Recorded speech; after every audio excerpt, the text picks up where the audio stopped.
이 교재에 대해서 좀 설명을 드리고 여러분들이 활용할 수 있도록 하겠습니다. 오늘은 그 중에 아주 일부만 우리가 다룰 것이기 때문에 그 교재를 보시면 맨 뒤에 보시면 CD가 하나 들어 있습니다. 그렇죠?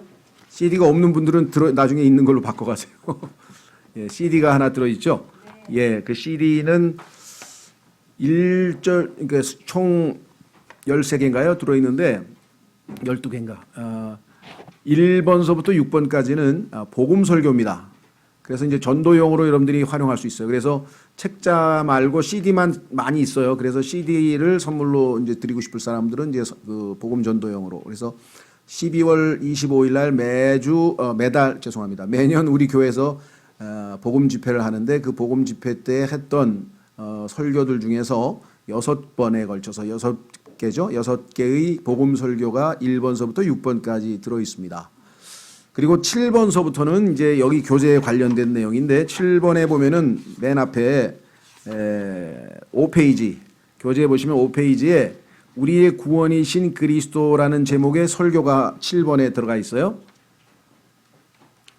그 다음에 8번에 그 다음 6페이지에 구원의 5단계에서 1단계에서부터 5단계에 그 구원의 5단계라고 하는 제목의 설교가 또 하나 들어가 있습니다. 8번에. 예.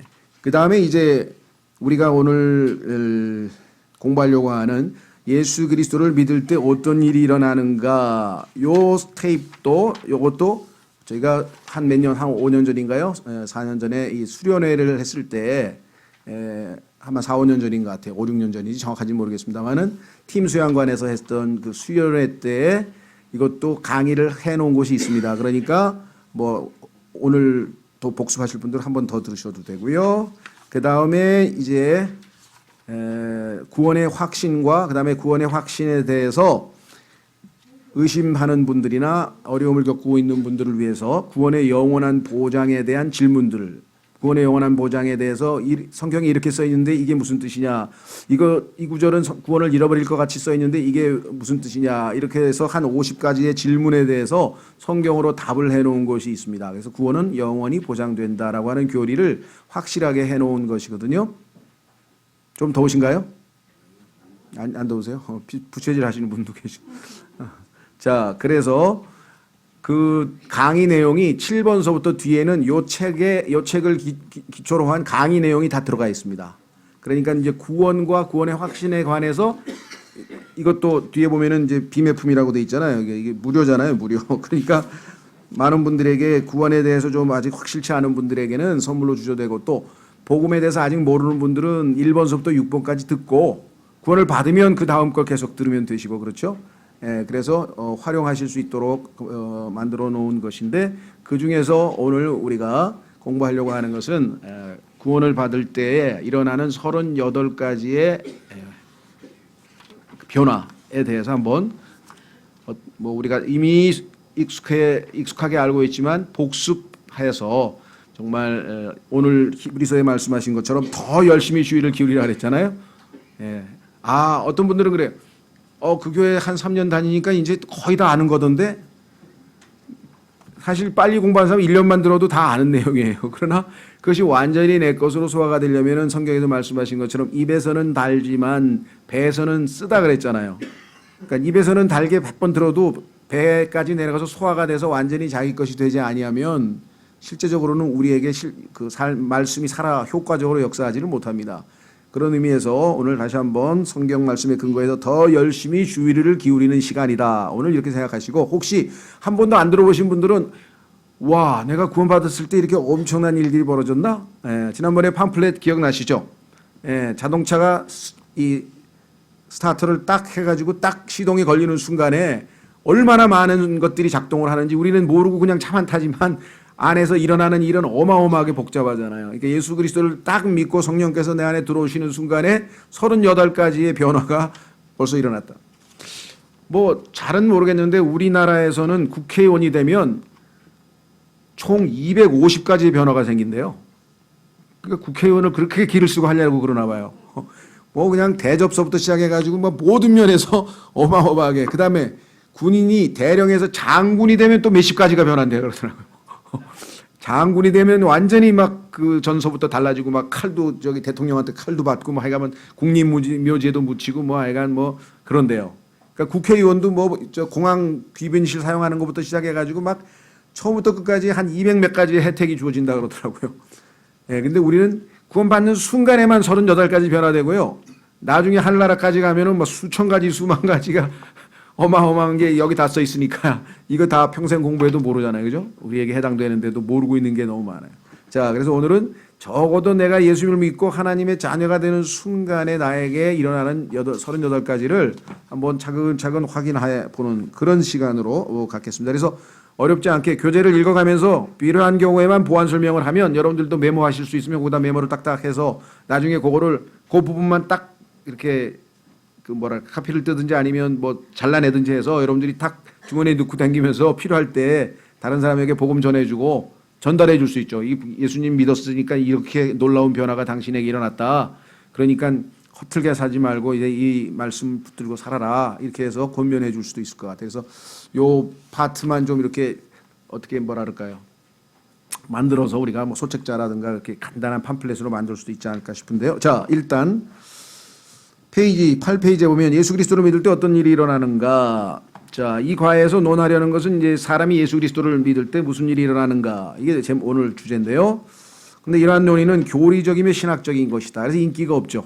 그러니까 예수님 믿으니까 기분이 좋다든가, 마음이 편안해졌다든가, 뭐 사업이 잘 됐다든가, 뭐가 이런 가시적으로 눈에 보이는 그런 거에 워낙 관심들이 많다 보니까 교리적으로 어떻게 달라졌는지에 대해서는 별로 관심이 없다. 이게 일반적인 얘기라고 했습니다. 그래서 왜냐하면 단순히 여러분의 경험을 나누거나 구원을 받는 방법이나 이웃을 사랑하고 화목하라고 가르치는 것이 성경에 기록된 우선적 목적이 아니기 때문이다. 이와 같은 것은 열매로 나중에 저절로 조금씩 우리 삶에서 일어나는 거지만 성경 자체는 우리에게 이거보다 더 중요한 것을 가르치기 위해서 기록됐다 이 말이죠. 이러한 것들은 종교적인 교육에서 나타나는 국제 사회주의자들이 내세우는 휴머니즘적 목표들이다. 인류 박애주의, 그래서 뭐 고아원 세우고 그다음에 적십자 세우고 뭐 이렇게 해서 인간들에게 도움을 주자, 뭐 나쁠 건 없습니다. 디모데후서 3장 16절에서 모든 성경 기록은 하나님의 영감으로 주신 것으로, 자, 성경을 기록한 첫 번째 목적이 나와 있네요. 교리와 이렇게 돼. 교리. 그렇죠? 두 번째 교리 다음에는 책망과. 교리는 참이 무엇이고 거짓이 무엇인지, 이것이 이러한지 저것이 그러한지 정확하게 사실을, 요즘에 아주 자주 쓰는 그 용어 중에 하나가 팩트 체킹이란 말을 아주 사람들이 즐겨 쓰고 있더라고요. 성경에서 말하는 그것이 바로 이 교리 공부하는 게 팩트 체킹이에요. 정확하게 사실을 알아야, 성경적 교리를 알아야 그것에 근거해서 내가 행동하지, 성경에 틀린 사실을 가지고 우리가 막 하면 결국은 나중에 엉뚱한 결과가 나오잖아요. 그래서 사람들에게 이거는 사실입니다, 이것은 팩트입니다 하면서 요즘에 뭐 하도 가짜뉴스가 많으니까 그걸 강조하는 표현들을 많이 쓰고 있더라고요. 자, 그래서 우리는 그것도 교리와 책망과 그다음에 그 책망을 통해서 우리는 바로 잡혀줘서 고쳐져야 하는 게 목적이죠. 바로 잡아서 그다음에는 의롭게 올바르게 사는 거죠. 의로 교육하기에 유익하니라는 말씀대로 그런 것들은 그건이 아니에요. 그런 것들은 고치십시오. 그건 것들은 좀 이상하게 나와 있네요. 그런 것들은 하나님 자신의 말씀의 기록의 목적과는 상관이 없는 것이다. 성경의 주요 목적은 진리 그 자체, 그리고 무엇이 진리이고 그렇지 않은가를 가르치기 위한 것이다. 즉 성경의 주요 목적은 믿음과 실행에 대한 모든 문제에서 성경 자체를 최종 권위로 세우고, 내가 무슨 판단을 할 때 이것이 성경과 일치하느냐 일치하지 않느냐, 이것이 제일 중요하다 이거죠. 성경과 일치하지 않으면 아무리 그럴싸하게 뭘 해도 나중에 다 물거품이 되고 다 사라져버린다. 의미가 없다. 하나님 앞에 인정을 받을 수가 없으니까. 사람이 무엇을 믿어야 하며 무엇을 믿지 말아야 하는가, 무엇을 말하고 무엇을 말하지 말아야 하는가, 무엇을 행하고 무엇을 하지 말아야 하는가, 그리고 인생, 역사, 죽음과 심판에 대해 진리와 거짓을 판별하는 것이다. 그렇죠? 어떻게 해야 내가 지옥에 안 가는가 그랬더니 회개하고 주 예수 그리스도를 믿으면 된다 그랬더니 아유 그것만 해서는 안 되지, 착하게 살아야지. 그러면 둘 중에 하나는 거짓말이죠. 그렇죠? 어떤 사람은, 한 사람은 자기 행위와 상관없이 이때껏 살던 잘못된 삶에서 하나님을 버리고 떠난 인생에서 하나님께로 돌아와서 예수 그리스도를 믿으면 된다. 왜? 예수님이 다 십자가에서 해놓으셨으니까. 한쪽은 아이 착하게 살아야지, 착한 일을 많이 해야지 하나님 우리를 구원하시지, 무슨 소리야. 요게 행위 구원이고 요걸 아르미니안주의라고도 하고 여러 가지 교리가, 그러니까 요런 거짓된 교리를 믿으면 우리가 구원받았다 그러니까 어이구 구원을 어떻게 그렇게 쉽게 받아요? 나중에 하늘나라 가봐야 알지. 99%의 가톨릭 신자가 그렇게 대답합니다. 얼마 전에도 제가 제 스승이죠. 스승? 아니 스승은 아니지 그분은. 하여간 알던 분인데 멕시코 사람이에요. 근데 그 사람 신부예요. 가톨릭 신부. 그래서 구원에 대해서 얘기했더니 또 그 얘기하더라고. 구원에 잘하도록 이르라 그랬는데 왜 또 벌써 구원받았다 그러셔요? 그래서 내가 그거는 성경에 없는 거야. 베드로전서에 나오는 구원에 이르도록이란 말은 원래 제대로 된 성경에는 없는 거고 그거는 첨가된 거예요. 그랬더니 가만히 있더라고요. 그래서 자기네 성경 그렇게 안 돼 있다고. 그냥 잘못된 성경을 봤으니까. 그렇죠. 그래서 우리가 지금 제일 중요한 거는 우리의 삶의 열매, 행실도 당연히 중요하죠. 그러나 우선적으로 무엇이 중요한 것이냐 이거죠. 기본적으로 확실한 거를 알고 그 다음에 행동을 해야 된다. 자, 그래서 여기에 보니까 현대의 그리스도인은 사도 바울이 디모데전서 후서 4장 3절에서 때가 이르르니 그들이 건전한 결의를 견디지 못하며의 현상이 지금 우리가 살고 있는 이 시대에 널리 퍼져 있는 현상이다. 교회를 다니는 사람들마저도 교리 얘기하면 그거 골치 아파요. 그거 머리 아파요. 그냥 착하게 살면 되잖아요. 봉사하면 되잖아요. 예수님의 정신이 봉사 정신 아닌가요? 맞는 말이지만 그러나 그게 또 굉장히 위험스러운 거죠. 그래서 이러한 사실을 성경에 쓰인 교리들은 회피한다. 이러한 사실은 현대주의를 대표하는 인물이 자주 나눔에 대해 이야기하는 것을 알 수 있다. 이 sharing, 나눈다는 말이 그리스도인들도 자주 쓰는데요. 이게 성경적 용어가 아닙니다. 성경적 용어는 우리는 나눔이라고 보다는요. 우리말로는 뭐라고 번역해야 될지 잘 모르겠어요. 근데 영어로는 이게 communicate예요. communicate. 요즘에 우리나라에서는 소통이란 말을 쓰는데 성경에서는 주고받는 거라고 정의가 내려져 있어요. 내가 사랑을 주고받고 형제와 물질도 주고받고 사랑도 주고받고 그렇죠. 그 주고받는 것 그리스도인의 형제 사랑을 주고받는 것을 성경에서는 커뮤니케이션이라 그랬는데 쉐어링이라고 하는 말이 사회주의자들이 나눠준다는 얘기인데 어떻게 하느냐. 부자들 것을 뺏어가지고 가난한 사람들에게 나눠주면 공평하게 살면 되지 않냐. 근데 부자들이 뺏기려고 그러냐. 안 뺏기려고 그러니까 전쟁이 벌어지죠. 싸우고 난리통이 벌어지죠. 그렇잖아요. 성경에서는 남의 것을 강제로 아무리 부자라도 뺏는 것은 하나님 방식이 아니에요. 자발적으로 부자가 돈을 내놓으면 그걸 노블리스 오블리제라 그래서 저 사람 참 그래도 인품이 괜찮네. 자기 돈 많다고 다른 사람 많이 주라고 기부도 하고. 그러면 좋지만 강제로 뺏으면 그거야말로 그건 비성경적인 거죠. 왜? 자율성을 침해했으니까. 그렇죠? 자, 그래서 여기서 나와 있는 것은 현대의 그리스도인이 만일 성경에 쓰인 첫 번째 목적인 성경의 교리를 무시한다면 하나님의 말씀 바로 설 방법이 없다. 그래서 이제 우리는 오늘 구원과 관련된 교리를 공부하네. 구원을 받고 나면 어떻게 내가 변화됐는지를 정확한 요즘 현대 용어로 하면 팩트 체킹을 한 다음에 그 사실에 근거해서 내가 행동을 해야지. 그렇죠? 자, 그래서 이 과에서 논의하려는 주제는 사람이 주 예수 그리스도를 믿을 때 무슨 일이 일어나는가인데 성경이 회심에 대해 무엇을 말씀하고 있느냐부터 주제 접근하기로 한다. 이 회심이라는 단어는요. 돌이킨다는 뜻인데요. 명사로는 conversion이라는 명사는 사도행전 15장 3절에 딱 한 번 나와요. 이방인들이 회심했다. 기뻐하라. 하나님께로 이방인들이 돌아왔다. 해서 이방인들의 회심을 널리 알렸다 할 때에 명사로는 딱 한 번 쓰이지만 convert라고 하는 회심. 나는 우상을 섬기다가 하나님께로 돌이켰다. 나는 권력을 쫓다가 하나님께로 돌이켰다. 나는 쾌락을 쫓다가 하나님께로 돌이켰다. 그러니까 무엇으로부터 돌이켜서 하나님께로 돌아오면 그것을 회심이라고 하는데 이 convert라고 하는 동사는 많이 쓰입니다. 성경에. 근데 이제 명사 형태로는 딱 한 번밖에 안 쓰였다. 여러분들도 과거에 하나님 이외에 뭔가 열심히 쫓아다니다가 돌이켜서 하나님께로 돌아온 거 아니에요? 그걸 회심이라 그래요. 회심. 자, 죄인이 그리스도를 구세주로 받아들이는 순간 38가지 변화가 일어난다. 물론 딱 38가지는 아닙니다. 더 찾으면 더 나올 수도 있고요. 그러나 기본적으로 38가지. 그러나 현대의 대부분의 그리스도인들이 이러한 사실 중 5가지도 인식하지 못하고 있다. 여러분 주변에 구원받은 형제들이 있으면요, 슬쩍 물어보세요. 예수님 믿을 때 성경에 보니까 38가지가 변화됐다 그러는데 몇 가지 알고 계신가요? 그러면 이제 뭐, 나 죽으면 하늘나라 가죠. 지옥에 안 가고. 나 하나님의 아들이 됐죠. 신분이 바뀌었죠. 그리고 성령이 내 안에 아마 계신다고 그랬던가? 아마 그럴걸요? 뭐 이러면서 몇 가지 얘기하다가, 또 있나? 여러분 어떠세요? 지금 한 10가지 이상은 착착착착 될 수 있죠. 10가지 이상은. 38가지 다 되기는 좀 쉽지 않겠죠. 그래서 반복 교육을 하는 거예요. 자, 그래서 비록 그들이 죄의 용서를 받았다거나 화평과 행복을 느꼈다거나 아니면 그 밖에 몇 가지 피상적인 체험 외에는 아무것도 인식하지 못한다 할지라도 성경은 38가지의 사실들이 분명히 일어난다고 말씀한다. 자동차 모터가 작동 중일 때 운전자가 클러치를 밟는 순간 많은 일들이 일어난다. 그러나 아마도 거의 대부분의 운전자들은 차가 움직인다는 것만 인식하지. 이것은 사람이 구원받을 때 발생하는 일에 대한 훌륭한 예화이다. 사람이 인식하는 것은 단지 차가 움직이고 있다는 사실뿐이지만 많은 일이 일어난 것이다. 그리스도 안에서 새로 시작된 믿는 자의 생활에서 가장 위험한 때는 바로 처음 거듭났을 때이다. 그렇죠?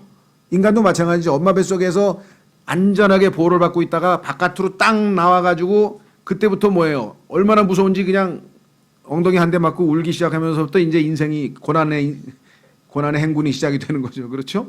그러니까 그때가 제일 위험하죠. 그때 그래서 뭐 초반에 막 온갖 종류의 뭐 1년 안에 얼마나 많은 예방주사를 맞는지 몰라요. 그죠? 몇 살 때 뭘 받고 몇 개월 내에 뭘 받고 막 계속 보호 차원에서 하잖아요. 그렇죠? 그래서 이런 것들을 잘 여러분들이 양육시켜 놓으면은 훨씬 더 튼튼하게 자라날 거라 이거죠. 주변에. 자, 그래서 마귀는 새신자를 잘못된 길로 인도하여 새로운 그리스도인의 생활을 무력하게 만들기를 매우 열망한다. 아깝다. 혼이 구원은 받았구나. 정말 구원을 못 받게 하려고 애를 썼는데 구원은 할 수 없이 받았어. 어쩔 수 없다. 그러나 내가 너를 그냥 놔두지는 않겠다. 이게 마귀의 작전이에요. 왜? 무기력하게 하늘나라 가는 것 이외에 내가 모든 축복을 앗아가마 하면서 필사적으로 달려들어가서 괴롭힌다 이 말이에요. 그 내용이 어디에 써 있느냐? 그 유명한 C.S. 루이스라고 하는 분이 쓴 책 중에 스크루테이프스 레터라 그래가지고 스크루테이프의 편지라는데 스크루테이프라는 사람 존재는 누구냐면요. 마귀가 있어요. 워무드라고 해요. 마귀가 자기 조카에게 그리스도인들 어쩔 수 없이 구원은 받았다 할 수 없다 이거야. 그러나 그 구원받은 사람을 무기력하게 이 세상에서 시간을 낭비하고 그냥 비참하게 살 수 있도록 내가 비법을 가르쳐주면 하고 그 비법 전수하는 책이에요. 한번 읽어보세요. 세계적으로 아주 베스트셀러예요. 우화처럼 재밌지만 마귀는 이렇게 전략을 했는데 읽어보면 딱 맞아. 내가 여기 몇 번 당했네. 이 마귀가 이렇게 해서 내가 그때 당했구나. 그렇죠? C.S. 루이스의 스크루테이프의 편지라는 거 안 읽어보신 분들은 마귀가 어떻게 제자를 훈련시키나 한번 보세요. 그걸 역으로 우리가 딱 대비하면 되잖아요. 그렇죠? 자, 그래서 심지어 마귀는 죄인의 구원받고 성별된 삶을 살고 있을 때도 죄인의가 아니고 죄인이네요. 이것도 고쳐야 되겠네요. 죄인이 구원받고 성별된 삶을 살고 있을 때도 칼빈주의, 예정론 같은 거 만들어가지고 막 이상하게 사람을 꼬이게 하고 침례로 거듭난다. 거듭나고 나서 침례받는데 막 엉터리로 가리키고 침례로 거듭난다고 가르치는 교단이 따로 있어요. 그걸 그리스도의 교회라고 합니다. 우리나라에도 있고요. 우리나라는 그렇게 세력이 약해요. 별로. 그런데 꽤 커요. 그래도. 미국은 상당히 규모가 큽니다. 그걸 Baptismal Regeneration이라고 하는데 사도행전 2장 38절 유대인을 향한 당시의 일회적 복음이었는데 그거를 근거로 교회 시대의 복음인 줄 알고 침례를 물속에 들어가는 순간 성령을 받는데요. 그럼 그냥 아무나 데려다가 물속에 우선 집어넣으면 성령 받을 거 아니야.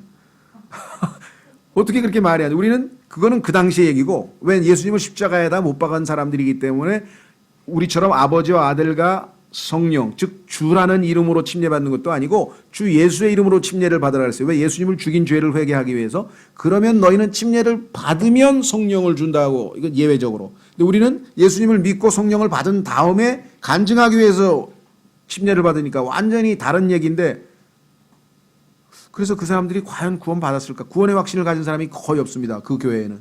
자, 여기 나와 있죠. 그런 교단이 있어요. 침례로 거듭난. 그다음에 체험을 나누면 여러분들 아시죠? 방언이라든가 이상한 체험을 해야 그게 불을 받았다고 막 그렇게 해야 뭐가 되는 것처럼 착각하는 은사주의들이죠. 같은 것으로 미혹하여 성도를 어린아이 단계에서 붙들어서 무력하고 열매 없게 만든다. 근데 이거 보세요. 이 작전에서 아마 열의 90%의 성공률은 보인 것 같아요. 제가 보니까. 그리스도인 중에서 거듭난 이후에 그저 열에 한 명 정도만 정상적인 단계에서 어느 정도 이렇게 단계를 밟아도 제대로 성장해 가고 나머지는 그냥 구원받은 것에 도취했든지 아니면 뭔가 하여간 다 이상하게 빗나가 가지고 다 막 10년, 20년 헤매다가 여기 계신 우리가 증인이잖아요. 우리가 제대로 올바른 성경과 올바른 말씀으로 양육을 받지 못하고 막 방황하고 이렇게 돌아다니다가 온 사람들이 우리들이잖아요. 그렇죠? 그 얼마나 지금도 많은 사람들이 이런 일이 벌어질 것인가. 그래서 여러분들이 구원받는다면, 여러분이 복음을 전할 때 구원받는다면 요 이렇게 쫙 복사해서 한두 장 이렇게 해가지고 딱 잘 읽어보면 오늘부터 이렇게 변화됐다는 거 잘 배우시라고 이렇게 도와주면 좋겠다. 자, 그래서 이러한 것들은 일단 움직이고 있는 차를 멈추게 하기 위한 것들이다. 일단 차가 움직이고 나면 여러 가지 일들이 발생한다. 그렇습니다. 자, 그러면 첫 번째 하나님 아버지와 관련지어서 온 우주 만물을 창조하신 하나님은 삼위일체 하나님이신데 하나님 아버지 하나님이 있고 아들 하나님이 있고 성령 하나님이 계신데 아들 하나님과 구원받은 사람 죄인이 하나님의 자녀로 예수님을 믿는 순간에 아버지와 죄인과의 관계는 어떻게 변화가 됐는가? 첫 번째는 하나님께 즉 아버지께 나아가게 된다는 거예요. 과거에는 나아가기는커녕 성경에 보니까 우리가 도망자야. 하나님으로부터 도망을 쳤어. 하나님 생각하면 벌써 겁부터 나고 나 지옥 가는 거 아닌가? 하나님 없다고 그냥 생각하고 살자. 막 이래가지고 하나님을 기피하는 현상이 있었잖아요. 죄가 하나님과 우리 사이를 가로막고 있었잖아요. 그래서 하나님께 나아갈 수 없습니다. 하나님께는요 항상 팻말이 써 있어요. 접근 금지. 하나님은 거룩하신 분이기 때문에 호락 접근할 수 있는 분이 아니에요. 반드시 조건이 갖춰져야만 접근할 수가 있어요. 구원받아서 예수님의 피로 씻어져서 정결케 된 자들에게만 통과하시지 그렇지 않으면 접근할 수가 없습니다. 자, 여기 보십시오. 구원받은 죄인은 하나님의 은혜로 그다음에 사실은 아버지께로가 빠져 있네요. 아버지께로 나아간다. 성경에 써 있죠. 그 성경을 구절을 읽겠습니다. 그분 그리스도를 통하여 우리 둘은 여기서 유대인과 이방인입니다. 나중에 여러분들이 에베소서를 읽어보시면 아시겠죠. 유대인과 이방인 우리 둘이 한 성령을 힘입어 그 다음에 뭐라 그랬습니까? 아버지께로 어떻게 한다고요? 나아감을 얻으니 영어로 얘기하면 we have access라고 그랬는데 이 access라고 하는 말이 뭐냐면 접근이에요. 접근. 하나님께 접근할 수가 있어요. 옛날에는 접근 금지라고 써 있어서요. 하나님께서 뭐라고 얘기했습니까? 모세에게 짐승들과 그렇죠? 짐승들과 백성들은 여기까지 오라 이거야. 여기 넘으면 접근하면 넘어가면 금을 넘어가면 다 죽는다. 그다음 여기는 제사장들과 그다음에 지도자들, 장로들 여기까지. 여기 넘으면 다 죽는다. 여기는 여호수아 여기. 그다음에 여기서 유일하게 하나님에게 허락받아서 접근이 가능했던 접근 여기 나아간 자는 뭐예요? 모세 한 사람만 너만 나오라 이게. 유대인들은 이것을 훈련시키기 위해서 하나님은 거룩하신 분이기 때문에 함부로 접근하면 다 죽는다. 그걸 가르치시기 위해서 항상 1년에 단 한 번 대제사장이 저 안에 계신 지성소 그렇죠? 성막 또는 성전 안에 있는 저 지성소 안으로 1년에 딱 한 번 대제사장만 제사장들도 안 됩니다. 대제사장 한 사람만 짐승의 피를 가지고 들어가는데 그것도 제사장도 거기 들어갔다가 규율을 어기거나 법을 어기면은 즉사할 수 있어요. 그냥 바로 즉사해요. 그러면 다른 사람은 못 들어가니까 다른 사람 들어가다 또 다 즉사할 거 아니에요. 그럼 즉사 그럼 다 죽잖아. 그래서 할 수 없이 방울을 달았어요. 방울. 그래서 방울 소리가 나면 안 죽었구나. 방울 소리가 안 나면 아이고 죽었구나. 그러면 거기다 씨를 매달았어요. 그래서 잡아 끌어야 돼 시체를. 왜? 들어가면 다 죽으니까. 얼마나 하나님께서 자신의 거룩함을 손상당하기 싫어하시는지 아시겠습니까? 한번 생각해 보세요. 하나님은 절대로 자신의 거룩함을 손상당하지 않아요. 아무나 접근할 수 없어요. 죄인은 하나님과 우리 사이는 재판장과 피고인 사이인데 어떻게 갑자기 재판장 앞에 나갑니까? 피고인이 제멋대로. 자, 그래서 첫 번째는 신분이 바뀌어서 이제는 죄인이 아니고 하나님의 아들이 됐잖아요. 예수님의 피로 깨끗하게 씻겨졌잖아요. 그러니까 하나님께서 언제든지 들어오라 이거야. 아들이 아버지 방에 들어가는데 뭐 놓고 하나요? 그냥 들어가는 거지. 그렇죠. 아들이야. 그래서 너는 언제든지 들어와. 아들이니까. 그래서 하나님께 나아감을 얻었다 그랬습니다. 한 구절 더 찾아보겠습니다. 로마서 5장 1절. 로마서 5장 1절에도 하나님이 베푸신 은혜 때문에 은혜로 나아갑니다. 은혜 안에 갑니다. 우리는. 그래서 그것을 은혜의 왕자라고 한 것 여러분 기억나시죠? 은혜의 왕자라는 이름이 붙어있다. 은혜의 왕자. 로마서 5장 1절 2절. 로마서 5장 1절 2절.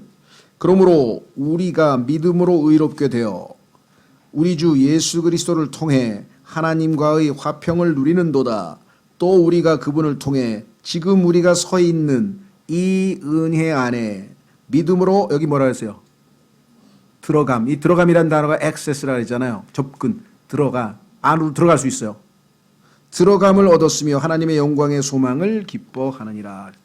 물론 이걸 가지고 성경을 공부하면 뭐 다른 구절과 다 겹쳐서 공부하니까 짧게 핵심적인 거. 하나님께 나아갈 수 없던 죄인이었는데 나아갈 수 있는 길이 열렸다. 한 가지 아버지와의 관계에 의해서 있어서, 자, 아버지에게 왜 못 들어갔습니까? 왜 못 나갔습니까? 하면 또 이제 설명이 길어지죠. 죄가 가로막고 있어서 거룩하지 못해서, 그렇죠? 등등등등. 자, 두 번째는요. 우리는 하나님의 아들로서 그분의 가족으로 입양된다. 자, 우선 죄인이었죠. 우리는 하나님의 아들이 아니었습니다. 신분이. 그런데 하나님의 아들로서 입양된다.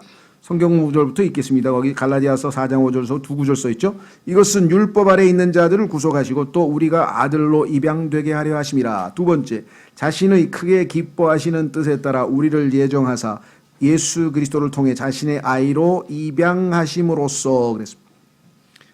자, 성경에는 입양이라고 하는 것이 우리가 생각하는 것과는 조금 개념이 다릅니다. 입양은 두 가지 뜻이 있는데요.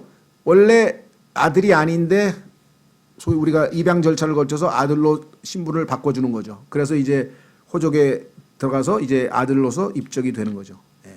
우리는 죄인이었는데 하나님의 집안, 하나님의 식구, Family of God, 하나님의 가족의 일원으로 입적이 돼서 이제 호적으로 정상적으로 합법적으로 하나님의 가족의 일원이 된 겁니다. 이거 엄청난 일이죠. 그렇죠? 그래서 자, 이것이 하나 있고요. 두 번째는 3번과 연관시켜서 있습니다. 그것은 뭐냐? 그것은 상속을 받는 거예요. 상속. 그러니까 아들이라도, 그렇죠?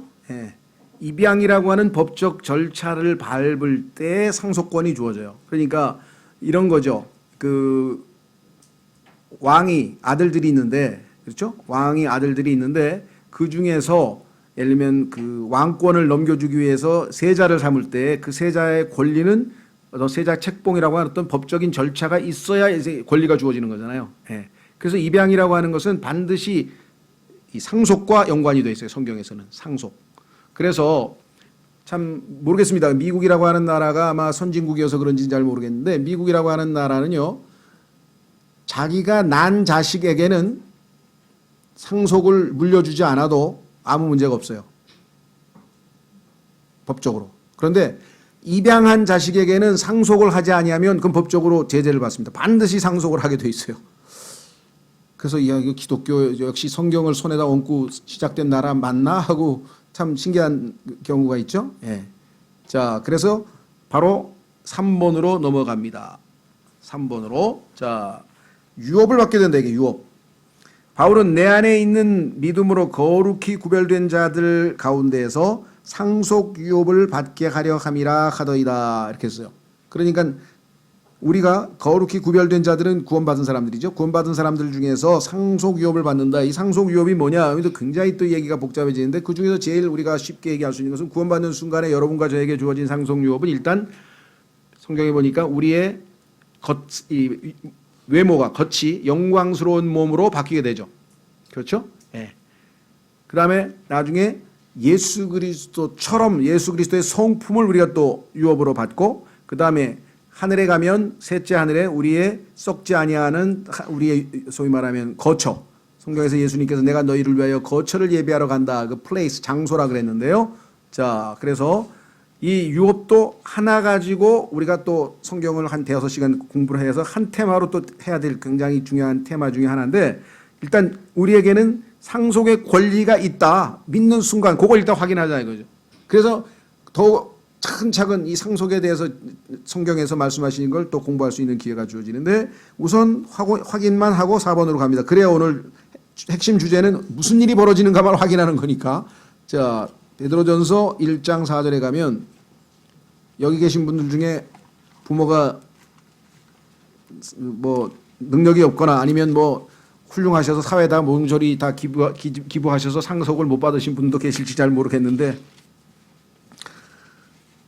예, 저희 부모님들은 뭐 돈을 못 버셔서 상속을 못 하시는 것 같아요, 보니까. 예, 어쨌거나 키워준 것만에 좋은 상속이지만 그래도 자 베드로전서 1장에 보면은요, 여러분들은 걱정할 거 없어요. 하나님 아버지로부터 이미 받은 상속이 있기 때문에 그 상속은 세상하고 완전히 차원이 다른 상속이죠. 자 보십시오. 3절부터 보겠습니다. 하나님 곧 우리 주 예수 그리스도의 아버지를 찬송하리로다. 왜 찬송해야 되느냐? 그분께서 자신의 풍성한 긍휼에 따라 죽은 자들로부터 예수 그리스도를 부활하게 하심으로, 예수님이 부활하셨기 때문에 우리가 거듭났어요. 우리를 다시 낳으사, 왜? 그분이 살아계신 예수님이 우리 안에 들어오시는 게 우리가 다시 태어나는 거니까 다시 낳으사 산 소망에 이르게 하셨으며, 우리의 소망은 살아 있습니다. 그래서 주님이 오시면 우리도 어떻게 돼요? 예, 동시에 그분을 만나게 되죠. 썩지 않고 더럽지 않으며 사라지지 아니하고 너희를 위해 하늘에 마련된 상속 유업을 받게 하셨나니. 하늘에 마련된 상속 유업이 있잖아요, 그렇죠? 예, 그러니까 여러분과 저는 확고부동한 상속을 이미 받았다라고 하는 것을 기억하시면 되겠습니다. 이 땅에서 받는 유업은요, 썩고 더럽고 사라져버리는 건데 그 다 반대되는 속성의 놀라운 상속 유업을 받았다고 성경에 써 있죠. 자, 그러면 네 번째로 예수님을 믿는 순간 나는 어떤 일이 벌어졌느냐? 하나님의 자녀가 됐으니까 택함을 받는다. 이게 이제 어떻게 보면 일견 모순처럼 돼 있어요. 왜? 성경에는 우리는 창세 전에 이미 택함을 받았다라고 시제가 마치 과거처럼 돼 있어요. 근데 여기는 지금 믿고 난 다음에 택함을 받는다 이렇게 돼 있어요. 이게 모순인 것 같지만 모순이 아니에요. 그 무슨 소리냐? 하나님께서 우리가 창세 전에, 즉 창세기 1장 1절 이전에 하나님과 아버지와 아들과 성령 세 분만 계셨을 때 그분들끼리 의논을 해서 예정을 해 놓은 게 있는데, 그것은 뭐냐? 죄인들이 예수 그리스도를 믿어서 그리스도 안으로 들어오면 그리스도 안에서 그들은 하나님의 아들로 입양이 되어서 상속 유업을 받고 그리스도와 함께 공동 상속자가 되도록 예정이 되어 있다, 이렇게 정해놨어요. 그게 성경에서 말씀하시는 예정론이에요. 그런데 일반적으로 가르치는 예정론은 뭐냐? 하나님께서 무작위로, 소위 말하면 하나님이 자신의 주권으로 아무나 너는 하늘나라 갈 거고 너는 지옥에 갈 거다, 이렇게 미리 다 정해놨다, 이런 성경에도 없는 이상한 예정론을 만들었는데요. 이건 정말 너무나 끔찍해요. 여러분이 그런 하나님 믿으시겠어요? 하나님께서 너 아무것도 없는데 그냥 무조건 다 지옥, 무조건 다 하늘나라, 이렇게 했을 리도 없고요. 성경에 만약에 그렇게 했다면 우리는 믿어야 되겠죠. 그래서 성경에는 그런 말이 없어요. 왜? 성경에는 예정이라는 단어가 5번밖에 안 나와요. 그런데 그 예정이라는 단어를 찾아보니까 다 예수님을 믿은 사람이 마지막에 하나님의 상속 유업을 누리고 하나님과 함께 영원히, 그런 영광스럽게 된다는 그 예정이지, 지옥에 가고 하늘나라 가는 예정은 성경에 하나도 없다 이 말이죠. 그러니까 자, 읽어보겠습니다. 하나님의 자녀는 택함을 받는다. 사람이 한번 그리스도를 그의 구소주로 받아들이면 그는 선택받는다. 나그네들 곧 하나님 아버지의 미리 하심에 따라 성령의 거룩히 구별하심을 통해 순종함과 예수 그리스도의 핏뿌림에 이르도록 택함, 즉 선택받은 자들에게, 이렇게 써있죠. 그래서 우리는 선택받은 자들이구나. 세상의 창건 이전에 그분 안에서 우리를 택하셨으며, 자, 여기서 지금 택했다는 얘기가 과거로 되어 있는데 세상의 창건 이전에, 그런데 왜 믿는 순간에 택함 받는다고 했을까? 그것은 바로 그 가운데 써 있는 단어 때문에 그렇죠. 뭐죠? 그분 안에서.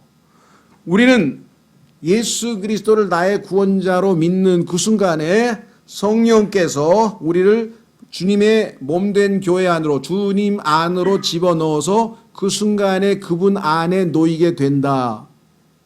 여러분들이 성령 침례의 교리를 배우셨으면 성경에 따르면 언제, 성경에 보니까 고린도전서 15장 20절에 이 세상에 태어난 모든 인간들은 다 아담 안에 있다라고 써 있어요. 아담 안에, in 아담. 그렇죠. 제가 70년 전에는 우리 아버지 안에 있었고, 우리 아버지도 100년 전에는 우리 할아버지 안에 있었고, 우리 할아버지도 150년, 200년 전에는 우리 증조 할아버지 안에 있었고, 올라가고 맨 마지막에 다 누구 있었어요? 아담 안에 있었잖아요. 그러니까 그 사람들은 다 아담 안에 있는 존재들이죠. 이 사람들은 죄인이고 죄에 대한 형벌로 영원한 지옥으로 정죄돼서 운명이 정해져 있는 자들이에요. 그래서 아담 안에서 예수 그리스도를 믿는 순간 성령께서 우리를 뽑아내서 예수 그리스도 안으로 성령에 의해 침례, 즉 성령 침례 들어가게 돼서 우리의 위치가 아담 안에서 그리스도 안으로 바뀌게 된다 이 말이에요. 이게 성령 침례인데 여기 나와 있잖아요. 그리스도 안에서 택함을 받았어. 그러면 언제 택함을 받는 거예요? 하나님은 과거, 현재, 미래가 없으니까 이미 창세전에 택해 놓았지만 우리가 택함을 확인하는 거는 예수님을 믿고 구원받는 순간 내가 보니까 창세전에 하나님이 나를 그리스도 안에서 그분 안에서 택해 놨구나. 그러니까 이 조건이 하나 붙어 있어요. 그분 안에서. 그래서 지금 우리가 예수님을 믿는 순간에 택함 받는다는 표현을 하는 겁니다. 자, 다시 돌아옵니다. 아무도 세상의 창조 이전에 그리스도 밖에서 택함 받는 사람은 없다. 그리스도 밖에서는 택함 받을 수 없으니까. 즉 하나님께서는 그리스도 안에 있는 사람 이외에는 어느 누구도 택하지 아니하시며, 그러니까 구원받은 사람이 택함 받지 구원 안 받은 사람은 택함 받을 수가 없어요. 세상의 창조 이전에는 그리스도 안에 아무도 없었다는 것이다. 사실상 아브라함, 이삭 그리고 야곱은 그리스도 안에 있었던 적이 없다. 결국 사람은 구원받고 난 후에야 비로소 택함을 받는다. 그렇죠. 그러니까 택함 받았다고 하는 의미가 이제껏 소위 우리나라에서 또 전 세계적으로 이 칼빈이라고 하는 이 학자의 또 그 추종자들의 잘못된 교리, 아까 얘기했잖아요. 팩트가 아닌데, 성경에서 말하는 팩트가 아닌데 잘못된 팩트가 사실인 것처럼 해놨다 이거예요. 그래서 이것 때문에 얼마나 많은 사람들이 복음도 안 전해요. 왜? 야, 내가 복음 전하면 뭐하냐? 하나님이 저 사람 찍어서 하늘나라 보낼지, 저 사람 찍어놨는지 하늘나라 보낼지 지옥 보낼지 난 모르는, 열심히 전했는데 쭉 전했는데 알고 보니까 저 사람 지옥 가기로 정해져 있었어. 그럼 난 뭐야? 아무것도 소용이 없네. 그런 논리가 전개되면 완전히 무기력한 그리스도인이 되는 거예요. 하나님께서는 그렇게 해본 적이 없어요. 누구든지 예수 그리스도를 믿는 자들은 다 하나님의 아들들이 되는 권능이 준다 했는데 믿는 거에 자기 의지로 믿는 건데. 그렇죠. 그러니까 정말 그래서 그 요한 웨슬리의 동생, 요한 웨슬리라고 하는 유명한 감리교 창시자가 있는데요. 요한 웨슬리의 동생 중에 찰스 웨슬리라고 하는 분이 있는데 그분은 우리 지금 찬송가에 보면 찬송가 작사를 굉장히 많이 했어요. 여기 보면 찰스 웨슬리가. 근데 그 사람이 너무나 화가 나가지고 이 저주받을 교리를 누가 전파했단 말이야 하면서 막 칼빈주의, 이 예정론, 잘못된 예정론에 대해서 막 너무나 화가 나서, 그렇죠? 이걸 가리키면 어떻게 됩니까? 심각한 얘기죠. 심각한 얘기예요. 자, 그래서 하나님은 그러신 분이 아닙니다. 우리의 인격을 존중하시기 때문에 아들을 우리에게 소개하고 믿겠느냐 안 믿겠느냐 이렇게 우리에게 얘기를 하셨죠. 그래 믿는 순간에 알고 보니까 하나님께서는 우리를 미리 아셔서 미리 특정을 해 놓으셨구나. 다섯 번째, 하나님의 아들들이 된다. 교리적으로는 성경에 보니까 예수 그리스도를 믿으면 다 아들들이에요. 섭섭하시겠지만 딸들은 없어요. 죄송합니다. 아들들이라고 되어 있고 하늘나라에 가면은 성경에 보면 우리가 천사들처럼 돼서 죽지 않기 때문에 죽지 않으면 뭐하러 자녀를 낳겠어요. 죽으니까 그 대를 이어야 되는데 자녀를 낳을 필요가 없죠. 그래서 성경에 보니까 다 하나님의 아들들로 이렇게 표현이 되어 있습니다. 자, 그분을 받아들이는 자들, 자, receive라고 하는 동사 기억해요. receive, 받아들였다는 얘기는 마음으로 그 예수님을 받아들였다는 거 아시죠? 네. 받아들인 자들 곧 그분의 이름을 믿는 자들. 그러니까 성경에서 믿는 거하고 받아들이는 것이 똑같은 동격이구나. 의미가 같다 이 말이죠. 예수님을 믿는 게 마음으로 받아들이는 거죠. 다 하나님의 아들들이 되는 권능을 그분께서 주셨으니 그런 순간에 하나님이 우리를 하나님의 아들로 만들어 버리시는 거예요. 권능이 임해서 성령이 임하면서. 그렇죠? 예, 어떻게 가능한가? 우리의 죽은 영을 살리시잖아요. 이거 우린 거듭남이라 그러죠. 나중에 뒤에 나오겠습니다만은. 자, 그래서 우리는 신분의 변화가 일어난다 그랬습니다. 죄인에서 하나님의 아들로 신분이 바뀌어 버렸어요. 그렇죠? 예. 자, 보라, 아버지께서 어떠한 사랑을 우리에게 베푸사 우리가 하나님의 아들들이라 불리게 하셨는가? 여러분들, 영원한 형벌에 처해져야 될 죄인을 하나님의 아들들로 바꿔놓으셨으니까 그 사랑이 얼마나 큰지 알겠는가 하고 지금 물어보잖아요. 어떠한 사랑, what manner of love, 어떤 사랑인가 하고 지금 물어보잖아요. 그리고 요한복음 3장 16절에도 뭐라 그랬어요?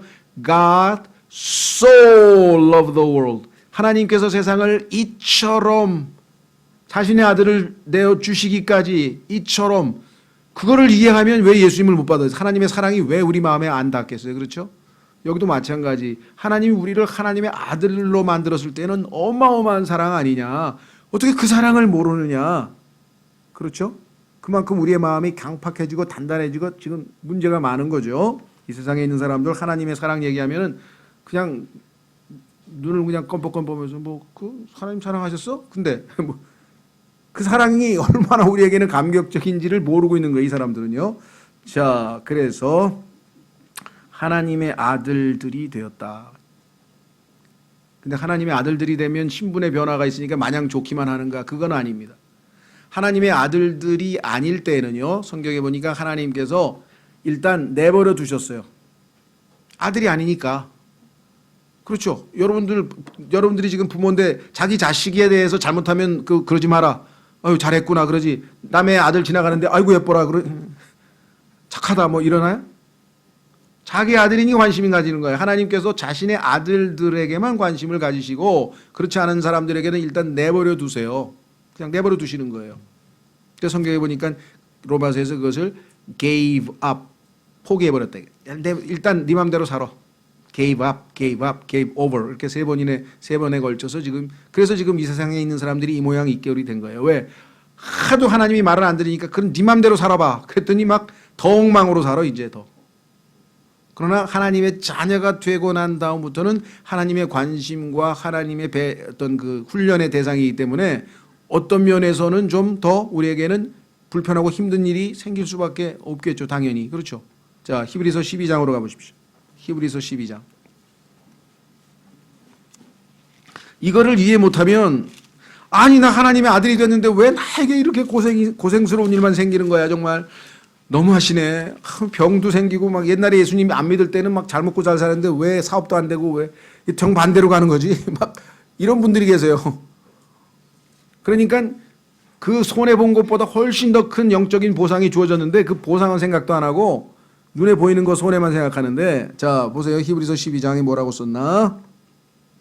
자 히브리서 12장 5절 4절 히브리서 12장 4절 너희가 죄와 싸우되 아직 피 흘리기까지는 대항하지는 아니하였노라. 또한 자식들에게 하듯 너희에게 말씀하시는 구원면을 너희가 잊었도다. 예전에는 자식이 아니었는데 지금 자식이 됐잖아. 이르시되 내 아들아 너는 주의 징계를 멸시하지 말며 그분께 책망받을 때 낙심하지 말라. 6절 주께서 사랑하는 자를 친히 징계하시고 이거를 이해를 잘 못해. 그리스도인들도 머릿속에서는 주께서 말 안 듣는 자를 친히 징계하시고 이렇게 왜 읽기를. 그 나는 주님이 날 사랑하시는데 왜 때리시지? 여기 사랑하니까 때린다고 써있는 성경에는 사랑하니까 나쁜 짓 못하도록 미리 예방주사를 놨잖아요. 그렇죠? 사랑하는 자를 친히 징계하시고 그럼 나에게 이유 없이 일어났던 그러한 힘든 일들이 다 사랑하셔서 자신이 받아들이는 아들마다 채찍질하시느니라. 죄인들은 냅둬요. 죄인들은 냅둔다니까요. 제가 예화를 몇 번 들었잖아요. 어떤 아이가 둘이서 막 싸워가지고 막 흙을 던지고 막 둘이 막 치고받고 막 해가지고서 막 그랬더니 그냥 어떤 아주머니가 막 쏜살같이 나와가지고 뛰어오더니 이리와! 하더니 이렇게 한 녀석을 딱 데리고 가더니 그냥 거기 가서 막 야단을 치고 막 회초리를 때리는 거예요. 그래서 옆에 있던 아저씨가 보니까 저 아주머니 좀 이상하네. 내가 보니까 얘도 잘못했는데 아주머니 불공평하시네. 얘네들 둘 다 똑같이 아저씨 얘는 우리 애예요. 제가 누군지 내가 어찌 알아요. 우리 애니까 내가 바르게 교육하려고 때리는 거지. 이해가 되세요? 사랑하시는 자를 때리신다는 이게 이해가 되시냐고. 나를 거부하고 하나님 안 믿겠어요. 예수님 안 믿겠어요. 그런 사람들은 내가 아니야. 내 자식이 아니야. 그래 넌 네 맘대로 살아. 하나님께서 그랬잖아요. 근데 하나님의 아들이 되기로 예수님을 믿었으니까 이제 예수님을 닮도록 예수님처럼 아주 훌륭하게 멋지게 양육을 시켜야 되잖아요. 그래서 때로는 징계를 하신다. 이렇게 되어 있습니다. 자, 6번째. 우리의 행실은 하늘의 방식이다. 이 표현은요. 영어로는 이게 conversation인데요. 이 conversation이라는 단어는 현대에 와서는 언어 생활에만 관련됩니다. 그렇죠? 언어 생활에만. conversation. 그런데 이거를 과장해서 개역 성경도 그렇고 한글 킹제임 성경도 그렇고 이걸 시민권이라고 번역했어요. 근데 이거는 너무 지나친 의역이에요. 우리의 시민권은 하늘에 있다. 교리적으로는 맞아요. 우리가 그리스도의 대사고 우리가 하늘나라에 속해 있잖아요. 우리가 여기 스트레인저, 우리는 외국인이잖아요. 타국인이잖아요. 지상에서는. 그럼 우리의 소속은 당연히 하늘의 소속, 그건 맞아요. 그러나 이 단어가 시민권으로까지 번역을 한다는 건 지나친 의역이고 생활 방식인데, 왜냐하면 단순히 conversation은 말뿐만 아니라 언행이란 뜻이에요. 말과 행실을 합쳐서 포함할 때 우리의 생활 방식. 그러니까 이 땅에서 우리의 삶에 있어서 제일 중요한 게 말하고 행동이잖아요. 우리가 말하고 행동하는 것은 이 지상에 있는 세상 사람들을 따라서 사는 스타일이 아니고 하늘에 있는, 그렇죠? 하나님이 계신 거기에 속해 있는 방식으로 이 땅에서 산다 이게. 살기는 땅에서 사는데 생활 스타일은, 방식은 하늘에 속한 방식으로 사는 사람이 되었다. 왜? 우리의 신분이 하나님의 아들들이기 때문에 그렇다는 것이죠. 자, 그래서 우리의 생활 방식은 하늘에 있으며 거기로부터 또한 우리가 구원자 주 예수 그리스도를 기다리노니. 그렇습니다. 우리의 삶은 이 땅에서 우리를 데리러 오실 그날을 소망하며 그리스도의 대사로서 살아가죠. 7번째, 하나님의 후계자가 되며 그리스도와 함께 공동상속자가 된다. 아까 말씀드렸습니다. 우리는 예수님이 하나님의 모든 우주 만물 모든 것을 하나님께서 아들에게 다 넘기셨어요. 그래서 아들이 모든 걸 상속받았는데, 아버지 거를, 그 예수님과 함께 공동 상속자가 된다 그랬으니까 우리의 급이 얼마나 높이 올라간 거예요. 우리가 예수님과 공동 상속자가 된다고 성경에 2번이나 강력하게 써 있습니다. 아까 유업에 대해서는 말씀을 드렸고요. 자, 8번째. 새로운 창조물이 된다. 그 무슨 소린가? 자, 거기 고린도후서 5장 17절에 써 있기를 그런즉 누구든지 그리스도 안에 있으면, 여러분 언제 그리스도 안에 있게 됐다 그랬습니까? 예수님을 믿는 순간. 그렇죠? 어떻게? 성령께서 우리를 그리스도의 몸 안으로 집어넣어서, 그게 고린도전서 12장 13절에 into the body, 몸 안으로 성령에 의해 우리가 들어가게 됐죠? 자, 그러면 새로운 창조물이라 옛 것들은 지나갔으니 보라 모든 것이 새롭게 되었도다 그랬습니다. 아담 창세기에 나오는 아담과 그 세상의 창조는 옛 창조라는 옛 창조. 자, 옛 창조는 십자가에서 하나님께서 예수 그리스도가 옛 창조의 대표로서 마지막 아담으로서 십자가에서 이미 벌을 받으셨어요. 그래서 하나님께서는 옛 창조는 이미 심판받은 거예요. 그래서 예수 그리스도 안으로 들어오게 되면 이제 새로운 창조물이 되었습니다. 그래서 여기 나와 있죠. 우리는 옛 성품, 즉 타락한 아담의 성품을 가지고 태어났고, 로마서 8장 20절에서는 창조물이라고 불리우고 있다. 그러므로 거듭나면 새로운 창조물이 되고 하나님의 성품을 갖게 된다. 아담으로부터 물려받은 타락한 성품, 이 성품은 이기적인 성품이고 욕심이 많은 성품이고 추한 성품이고 자기중심적인 성품이죠. 죄성, 이걸 죄성이라고 그러죠. 죄의 성품. 그런데 하나님의 성품을 새로 받게 되었다. 새로 창조되는 순간에 한번 확인해 보겠습니다. 베드로후서 1장 4절. 베드로후서 1장 4절에, 근데 문제는 어디에 있는가? 우리의 옛 성품이 우리의 육체 안에 또아리를 두고 딱 기다리고 있어요. 하나님의 새 성품이 우리 안에 들어와요. 그러면 나는 어떻게 돼요? 갈등이 생기는 거야. 옛 성품 스타일로 살면 육신대로 살아서 신분은 하나님의 아들이지만 살기는 옛날하고 다를 게 없이 죄의 종으로 사는 것이고, 우리 안에 계신 주님을 따라 살면 새 성품을 따라 살아서 하나님의 성품인 성령의 열매가 내 삶에서 맺히는 것이고, 이것의 싸움이에요. 우리 싸움이. 그렇죠? 베드로후서 1장 4절. 베드로후서 1장 4절. 그것들로 말미암아 지극히 크고 보배로운 약속들이 우리에게 주어졌나니 이것은 너희가 이 약속들을 힘입어 정욕으로 인해 세상에 있게 된 썩을 것을 피하여, 여기 뭐라 했습니까? 하나님의 뭐라고요? 본성에 참여하는 자가 되게 하려 함이니라.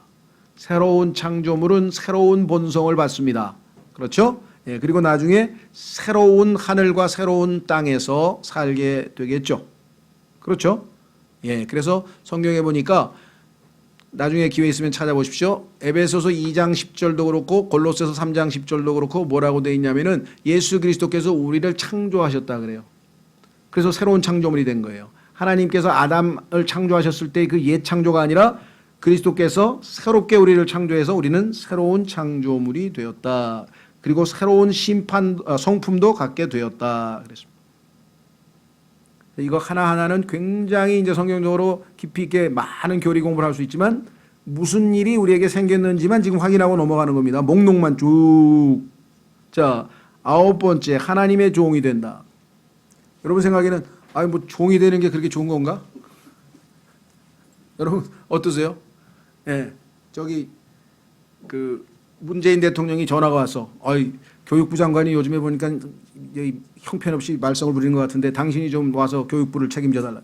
갈 거야, 안 갈 거야? 그게 종이에요, 종. 성경에 보니까 Ministry of Education. 교육부 장관을 뭐라 그래요? Minister가 뭐예요? 종이에요, 종. 예수님께서 내가 너 섬김을 받으러 오지 않고 섬기러 왔느니라 할 때 이 섬기러 왔다고 하는 그게 바로 뭐예요? 종이란 뜻이에요, 종. 여기 종으로 왔잖아요, 지금. 다른 사람을 섬기는 게 종이란 말은 serve, 섬긴단 말인데 하나님을 섬기는 자로 둔갑했는데 예전에는 누구를 섬겼는 줄 아시죠? 예, 마귀를 섬겼죠. 또 성경에 보니까 죄의 종이라 그랬잖아요. 예수님께서 죄를 짓는 자마다 죄의 종이라 요한복음 8장 32절에 말씀하셨잖아요. 그러면 죄의 종에서 우리가 어떻게 풀려났어요? 아들이 해방시키는 자는 죄로부터 해방받을 수 있느니라. 예수님이 우리를 해방시켜줘 버렸단 말이에요. 왜? 죄값을 다 치렀으니까. 자, 그래서 이제는 하나님의 종이 됐으니까 얼마나 의미 있는 인생을 살아요. 누군가를 섬기고 살아야 돼. 마귀를 섬기든 하나님을 섬기든 이 땅에 우리는 누군가의 종이야.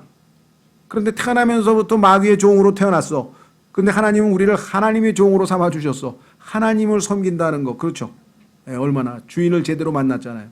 예전에 보면은 조선시대에 어떤 막 사나이가 내가 섬길 주군을 찾겠다고 그냥 주군 찾으러 돌아다니는 거 보셨죠? 딱 만나면 그냥 모든 걸 다 바쳐서 그 사람을 섬기잖아요. 제대로 섬길 분을 찾은 거예요. 과거의 마귀는 아주 못된 주인이에요. 아주 성경에 보서 도둑이라고 하세요. 도둑. 예수님은 선한 목자인데 도둑이라고 하세요. 요한복음 10장에. 우리 다 뺏어가 우리 거. 나중에 우리의 혼도 뺏어가서 지옥까지 다. 그래가지고 성경에 보니까요. 마귀가 유일하게 딱 한 가지 위안이 있어요. 마귀도 지옥불에 가서 얼마나 고통스럽겠어요. 한 가지 위안을 얻는다 그랬어요. 뭐? 옆에 보니까 자기 따라온 사람이 그냥 엄청 많은 거야. 그래서 마귀가 위안을 얻는다. 여러분들이 마귀의 기쁨조가 되면 어떻게 돼요? 마귀의 기쁨조 될 뻔했어요. 잘못하면. 지옥에 가서. 정말 비참한 인생이 될 뻔했는데 얼마나 놀라운 축복이 주어졌습니까? 자, 그래서 우리는 하나님의 종, 이거 네거티브하게 보면 안 돼요. 종 그러니까 이게 주인도 아니고 종인데 주인은 한 분밖에 안 계세요. 마스터는 하나님 한 분밖에 안 계죠. 자, 10번째, 하나님의 제사장이 된다. 이건 또 무슨 소린가? 구약 시대에 보면 제사장은 엄청 높은 사람인데 우리가 왜 제사장일까?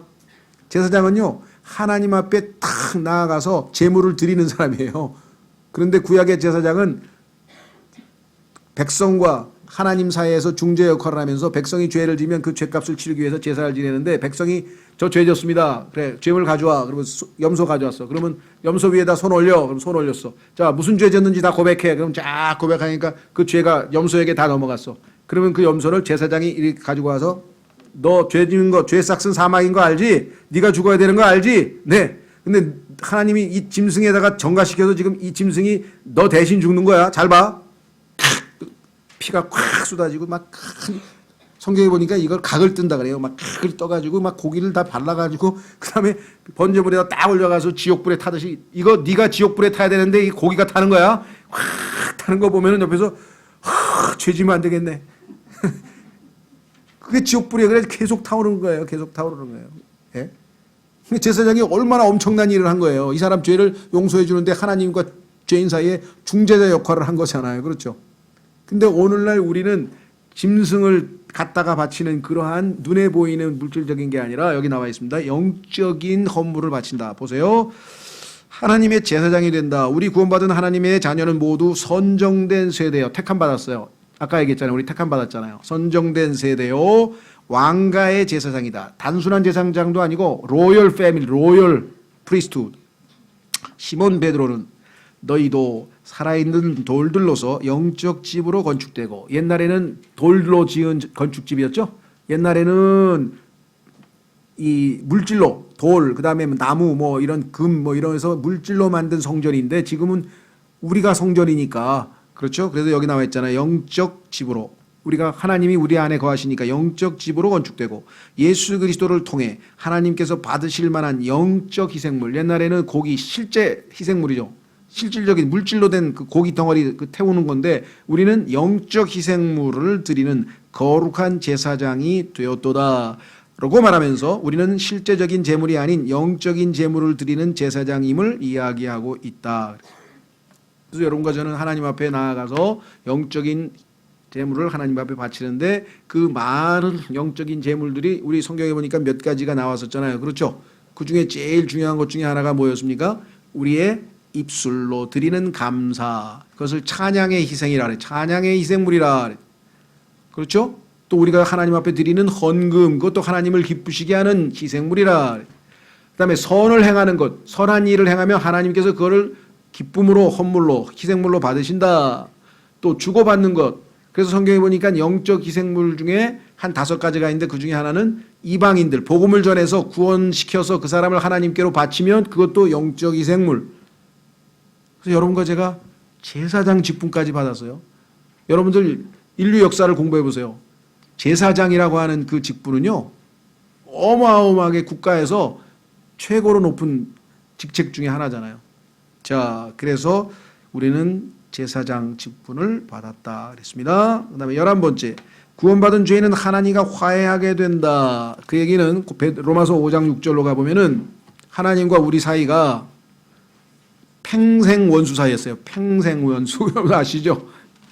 예, 어떤 할머니하고 할아버지하고 나와가지고 가정에 대해서 얘기했더니 우리 사이 무슨 사이 그랬더니 평생 원수 그랬더니 예, 그 할머니가 아마 속에 한이 많이 쌓였던 모양이에요. 방송에 와가지고 좋은 얘기는 못하고 자, 하나님과 우리 사이가 평생 원수 사이였어요. 성경에 써 있어요.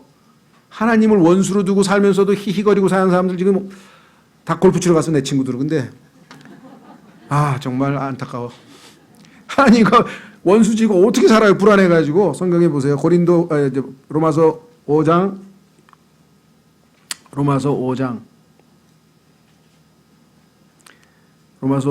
10절. 이는 우리가 원수였을 때 하나님의 아들의 죽음으로 말미암아 하나님과 화해하게 되었을진데. 우리가 원수였었어요, 과거에. 그런데 하나님의 아들이 와서 아버지와 우리 사이를 화해를 시켜주죠. 화해. 여러분 아시죠? 중재 서가지고 화해시키는 거. 둘이 싸웠어요. 그래서 얼굴도 안 봐. 그러면 누군가가 중재에 서서 화해를 시켜줘야 되잖아요. 그렇죠? 예. 그러니까 화는 지금 사실은 누가 났냐면 아버지가 나신 거예요. 왜? 죄인이 아버지 말을 안 들어서. 그런데 하여간 사이가 안 좋은 사이인데 둘을 화해해서 아버지는 아들 때문에 죄인과 화해를 한 거죠. 그렇죠? 자, 그런데 화해라고 하는 단어가 있어요. 화해, 이게 reconciliation인데 화해는 사이가 나쁜 사람이 다시 사이가 좋아지는 것을 화해라 그래요. 그렇죠? 근데 성경은 나중에 이제 우리가 조금 더 깊이 있게 교리를 하면 화해에서 그친 게 아니라 화목이란 말이죠. 화목. 이게 propitiation이라는 단어인데 이 단어는 뭐냐면요. 한쪽에 대해서 잘못을 저질렀어. 그러니까 죄인이 아버지에게 엄청나게 죄를 많이 져서 지금 아버지가 잔뜩 화가 나 계셨어요. 그렇죠? 진노하고 계셔요. 그래서 이 중재자가 아버지에게 가서 대신 아버지의 진노를 풀어드렸어. 화를 풀어드렸어. 왜? 아버지의 진노를 어디다 다 쏟았어요? 예수 그리스도 위에다가. 그래서 그걸 진노의 잔이죠. 내가 이 잔을 마셔야 되지 않겠느냐고 예수님께서 말씀하셨잖아요. 그래서 아버지가 죄인들에게 가지고 있었던 거룩한 분노, 이 진노, wrath, 이 진노를 다 아들 위에게 쏟아 부었어요. 그래서 예수님께서는 내가 진노의 잔을, 이 잔을 마셔야 되지 않겠느냐. 그러니까 이제 아버지는 죄인에게 부어야 할 진노가 없어요. 왜? 아들이 대신 진노를 다 받았다. 그래서 진노가 사라졌기 때문에 둘 사이가 좋아지는 거, 이걸 화목이라. 그러니까 진노가 없어진 근거로 좋아지는 것을 화목이라 그러고, 단순히 그냥 사이가 나빴는데 사이가 다시 좋아진 것을 화해라 그래요. 그러니까 화해도 이루어졌고 화목도 이루어졌고 예수님 덕분에. 그렇죠? 예. 정말 우리는 하나님 하면 얼마나 겁을 많이 먹었습니까? 두렵고. 그래서 하나님 얘기하지 마라. 술 맛 떨어지는데 그러지 마. 아 정말 야 너 다음부터 나오지 마. 재수 없어. 예, 친구들이 그래요. 왜? 아니 너만 보면 내가 죄 지은 것 같잖아. 너는 거룩한 것 같고. 아니 나는 너보다 더 죄 많이 졌어. 그러니까 아이 그래도 너는 용서 받았다며. 아니 너도 용서 받으면 되잖아. 아이 그래도 난 술 마셔야 된다니까. 그 어떡하겠어요. 자기가 자진해서 예수님 안 믿고 술 시커 먹다가 가겠다는데 뭐 지옥으로 어떻게 근데 맞고 싶어도 그냥 가겠다는데 가슴을 쳐도 안타깝죠. 예. 그 몇 번 얘기했더니 그 다음부터 뭐 제발 나오지 마라 이 술맛 떨어진다. 예, 어제도 뭐 51명 모였다고 또 뭐 동창이 뭐 그 벌써 죽은 애 명단이 나왔대. 28명이 죽었더만요. 480명 중에서. 그랬더니 그래 뭐 아직 480명에서 28명밖에 안 죽었으니까 나야 아직도 실컷 먹고 마시고 뭐 놀고 이러고 있는 모양이에요 지금 보니까. 예. 안타깝죠. 어느 순간에 어떻게 닥칠지 모르는 건데 그렇죠. 그런데 뭐 나타나는 것 자체를 거부하니까 제가 나타날 수는 없고 카톡에다가 이거 오늘 이런 거 하나 그냥 영혼을 준비하라 뭐 이런 거 하나 올리면 문매 맞는 거지 또. 예, 5분도 안 돼서 지워버리겠죠. 자, 그래서 화해. 그 다음에 12번째. 죄인이 예수 그리스도를 자신의 구세주로 믿으면 주 예수의 이름으로 거룩하게 된다. 자, 여기서 이제 많은 오해가 생깁니다. 여러분들 아마 이렇게 배우셨을 거예요. 우리는 예수 그리스도를 믿고 의롭게 되었다. 칭의. 그렇죠. 이거는 과거적 구원. 그 다음에 우리는 매일매일 거룩하게 되어 간다. 현재적 구원. 그리고 예수님이 오시면 우리는 영광스럽게 될 것이다. 미래적 구원. 거의 90% 이상이 이렇게 가르칩니다. 지금. 그것도 잘 가르치는 데가. 그러니까 근본주의 또는 뭐 복음주의 교회에서 아주 잘 가르치는 교회에서는 이렇게 가르쳐요. 맞는 말이에요. 틀린 거 아닙니다. 맞는 말인데 교리적으로 보자면 성경에 보니까 거룩하게 매일매일 우리가 예수 그리스도로 말미암아 말씀으로 씻음을 받고 거룩하게 되어가는 과정에 있는 건 맞습니다. 그런데 성경에는 이미 하나님께서 우리를 거룩하게 하셨기 때문에 그걸 sanctified라고 하는데 하나님께서 우리를 거룩하게 구별시켜 놓았기 때문에 우리는 holy life, 거룩한 삶을 살아야 된다 이 말이에요. 그럼 거룩하게 된 것도 이미 끝난 거예요. 그리고 로마서 8장에 가니까 뭐예요? glorified, 영광스럽게 된 것도 이미 끝난 얘기예요. 그러니까 영광스럽게 되는 것은 하나님 보시기에는 이미 다 끝난 얘기야. 우리는 하나님이 바라볼 때 이미 100% 완성된 거룩한 아들로 보기 때문에 우리를 봐주시는 거지 지금 상태로 보면 우리 안 봐요. 그런데 예수님 완성됐어요. 거룩하게 된 것도 완성됐어요. 그런데 우리 입장에서는 의롭게 된 것은 예수님을 믿은 과거야. 그러나 거룩하게 되는 것은 우리가 매일매일 우리 자신을 주님께 드려서 거룩하게 되어가고 있는 과정이야. 그러면 예수님을 만날 때 완벽하게 영광스럽게 될 것이야. 그러니까 거룩하게 되었다도 맞는 것이고요. 성경에 왜 써 있으니까. 그리고 거룩하게 되어가는 것도 맞는 것이고 왜? 우리 입장에서 하나님의 입장이 달라요. 그러니까 히브리서는 우리 입장에서 하루하루 가는 걸 얘기하고 요한일서는 이미 완성된 거를 얘기하고 그래서 우리는 죄를 질 수 없다고 성경에 써 있잖아요. 그러니까 하나님 관점에서는 모든 게 완성됐다는 걸 우리가 봐야 돼요. 성경에 보니까 완전하게 되었다 써 있어요. 그런데 완전함을 향해 나아가자? 이 모순이 아니에요. 관점이 하나님 관점과 우리 관점이 다르기 때문에 이것만 파악하면 절대 성경은 모순이 되질 않아요. 여기서도 보면은 이미 거룩하게 되었다고 써 있어요. 그냥 거룩하게 되었단 말이 두 가지인데요. 영어로는 sanctify란 말은 하나님께서 우리를 거룩하게 구별시켰어요. 이 세상에 약 지금 70억의 인간이 있습니다. 그런데 예수님을 믿었더니 예수님 믿은 사람이 지금 잘 모르겠어요. 뭐 7억이라고 치지 우리가 잘 모르니까. 그러면 7억 명은 하나님께서 이 70억 명 중에서 따로 뽑아서 따로 구별시켜 놓았어요. 어디다가 예수 그리스도의 몸 안에다가 딱 집어넣었어요. 안 보이지만 영적으로는 지금 하나님께서는 이 구별된 거룩하게 구별되었으니 그러니까 너희는 세상하고 구별되었으니까 구별된 삶 그걸 뭐야? holy life라 그래. 그러니까 holy라고 하는 것은 거룩한이고 sanctified는 거룩히 구별된이에요. 하나님께서는 우리를 거룩하게 구별하셨기 때문에 우리는 거룩한 삶을 사는 것이 너무나 당연한데 그거를 망각하고 옛날 스타일로 자꾸 육신의 죄악된 삶을 살면 하나님께서 어째 왜 신부는 sanctified 된 사람인데 saint, 성자인데 살기는 왜 성자처럼 안 살지? 그러면 얼마나 불행해요. 그죠? 자기의 걸맞는 자기의 신분에 걸맞는 삶을 살 때 우리가 행복한 것인데 자 그래서 한 구절만 확인하고 넘어가겠습니다. 고린도전서 6장 11절에 보니까 고린도전서 6장 11절 많은 분들이 오해하면서 왜 거룩하게 되어가고 있는데 거룩해졌다고 써 있어요. 막 이렇게 물어보는데 그건 하나님 보시기에. 자, 고린도전서 6장 11절 너희 중에 이 같은 자들이 더러 있었으나 너희가 우리 하나님의 영을 통해 주 예수님의 이름으로 씻기고 거룩히 구별되어 의롭게 되었느니라. 이 거룩히 구별되어도 are sanctified 이렇게 돼 있어요. are sanctified. 이미 현재 우리는 거룩히 구별되어 있다. 예수 그리스도의 피로 성령에 의해서 그렇게 구별되어 있죠. 자, 이왕 나왔으니까 로마서 8장에 가서 영광스럽게 되었다도 과거 시제로 돼 있어요. 근데 여러분과 제가 아무리 거울을 들여다봐도 영광스럽게 되질 않아. 내가 보니까 이거 너무 추잡하고 너무. 그러나 하나님 보시기에는 이미 그리스도 안에서 우리는 완성된 거죠. 로마서 8장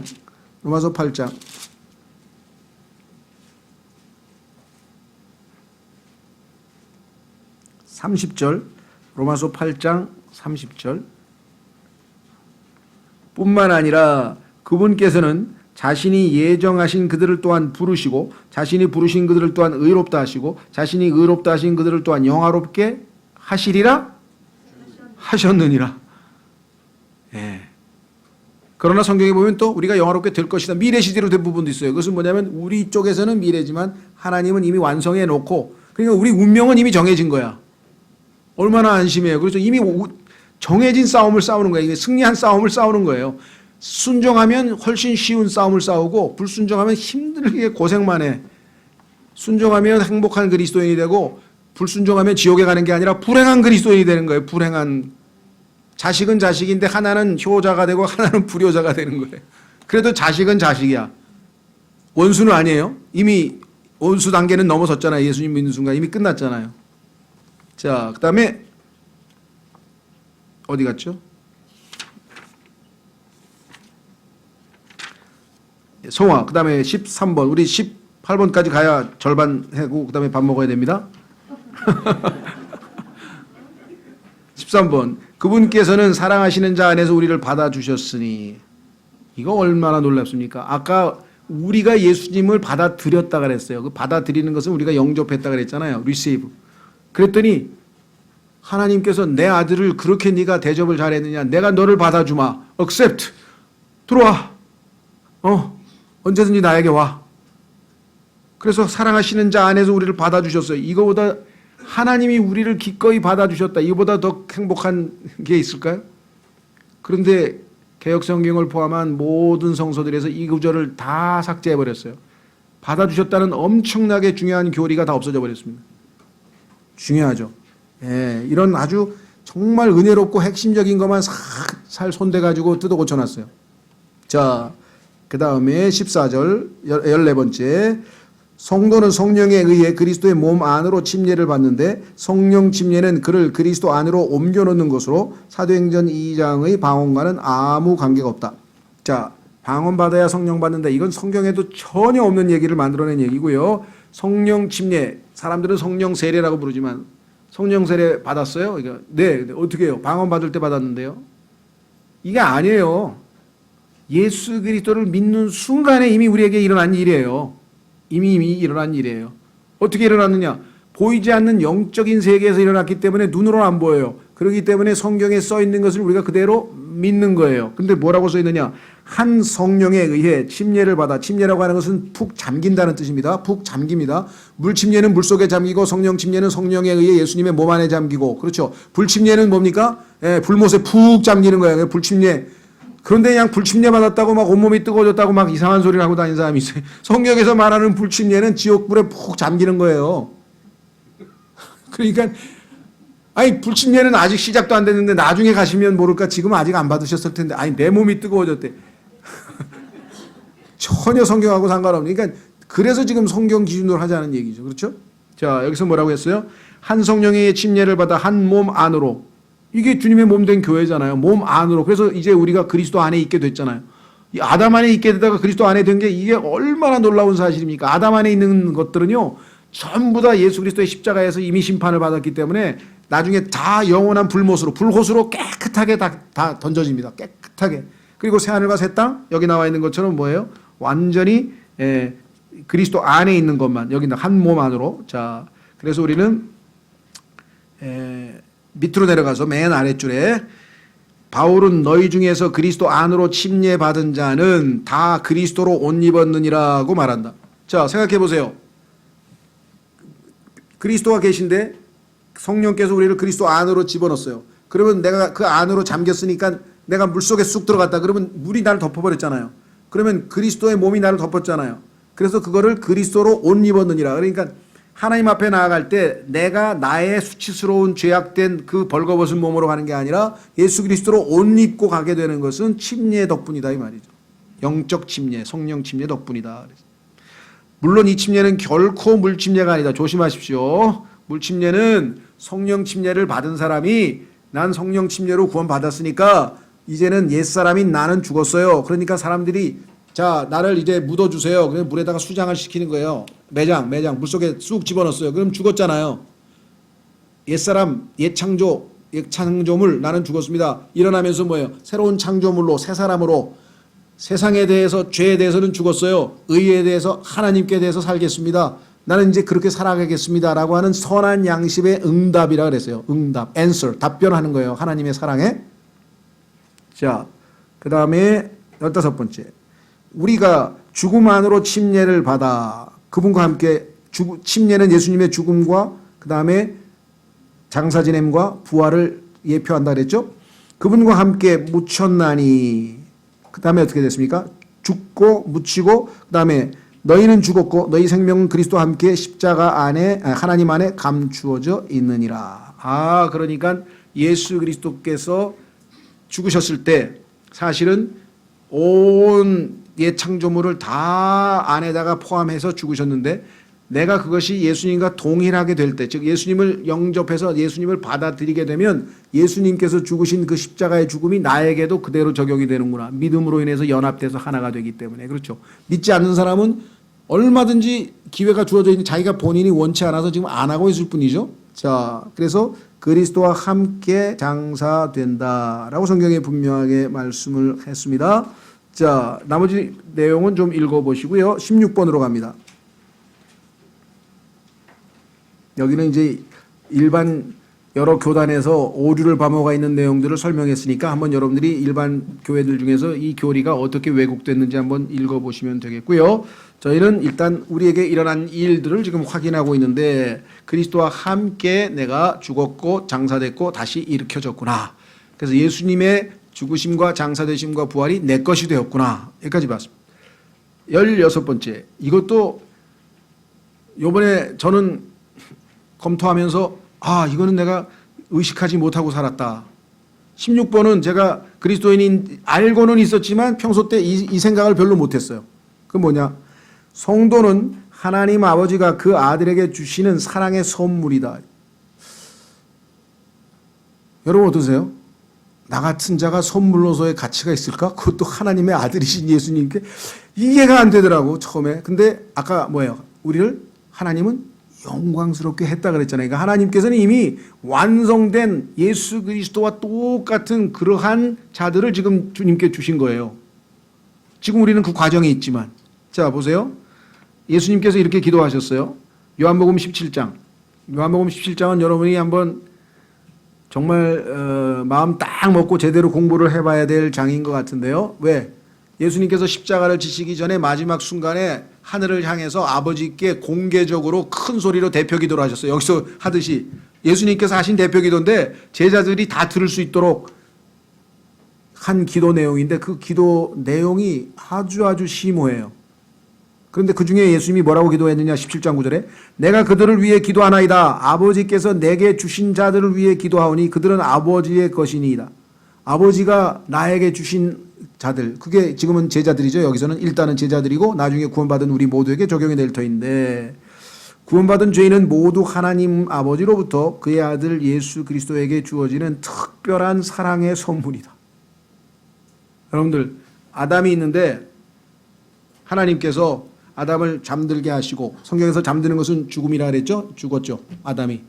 그래서 갈비뼈를 하나 뽑아서 이불을 만드시고 아담이 다시 어떻게 했어요? 잠에서 깨어났어요. 부활했어요. 그러니까 누구를? 이브를 데리고 아담에게로 데리고 오셔서 아들에게 주셨어요. 선물로. 이해가 되세요?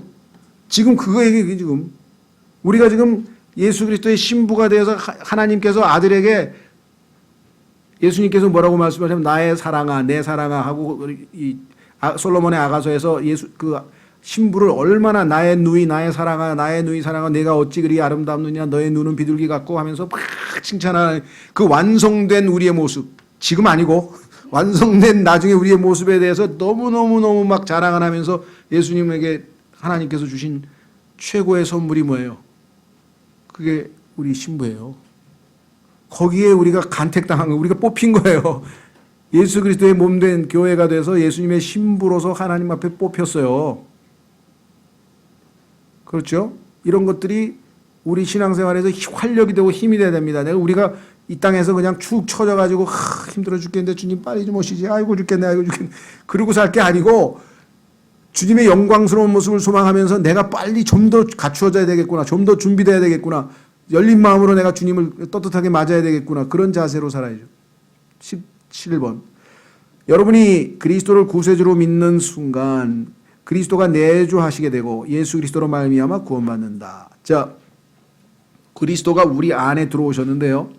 성령께서 들어오신 것다는 표현은 성경에 많이 나오는데 그리스도가 우리 안에 계신다는 표현도 성경에 몇 군데 있어요. 한번 확인해 보겠습니다. 그 밑으로 쭉 내려가시면 마지막 성경 구절에 골로새서 1장 27절 뭐라고 되어 있습니까?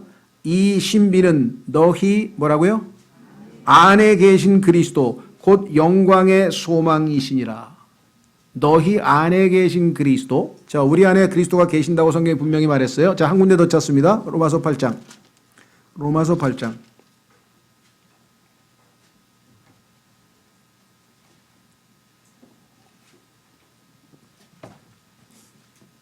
신비스럽죠? 성령께서 우리 안에 내주하시는데 그 성령님만 계신 게 아니라 그리스도께서도 성령의 형태로 또 영의 형태로 우리 안에 계신다. 보세요. 자, 로마서 8장 9절. 그러나 너희 안에 하나님의 영께서 거하시면 너희가 육신 안에 있지 아니하고 성령 안에 있나니 이제 어떤 사람도 그리스도의 영이 없으면 그는 그분의 사람이 아니니라. 또 그리스도께서 너희 안에 계시면 계신다 그랬죠? 계시면 몸은 죄로 인해 죽었으나 성령은 의로 인해 생명이 되느니라. 예수님께서 우리 안에 아예 들어와 계세요. 구약은 어땠습니까? 그분께서 함께 나타나시기도 하고 아브라함을 돕기도 하시고 그랬죠. 아주 예외적으로 그렇죠. 뭐 대언자들 안에 그리스도의 영이 역사했다란 말은 베드로전서에 나오는데 우리처럼 아예 들어오셔서 내주하셔서 영원토록 함께 하시는 것은 특권이죠. 여기 나와 있잖아요. 자, 그래서 우리 안에 계신 그리스도 그것이 우리의 영광의 소망이고 그 다음에 그것이 우리에게 뭐가 됩니까? 구원의 영원한 보장이 되는 것이죠. 자, 그 다음에 마지막이 아니라 점심 먹기 전에 마지막 절반이니까 38개 중에 19개 되는 거구나. 19개. 예. 19번까지 하겠습니다. 38번이니까. 자, 죄인이 그리스도를 믿으면 영원한 생명을 소유하게 된다. 왜 그러냐? 성경에 보니까요.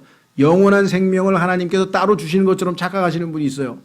그게 아니라 성경에 보니까 예수님 안에 영원한 생명이 있어. 그리고 예수님이 곧 내가 생명이라 그래서. 그러니까 예수님을 리시브 했으니까 당연히 내 안에 영원한 생명이 있는 거죠. 그렇죠? 자, 요한일서로 가보겠습니다. 요한일서. 자, 요한일서에 보면은 정확하게 기록되어 있습니다. 5장. 요한일서 5장.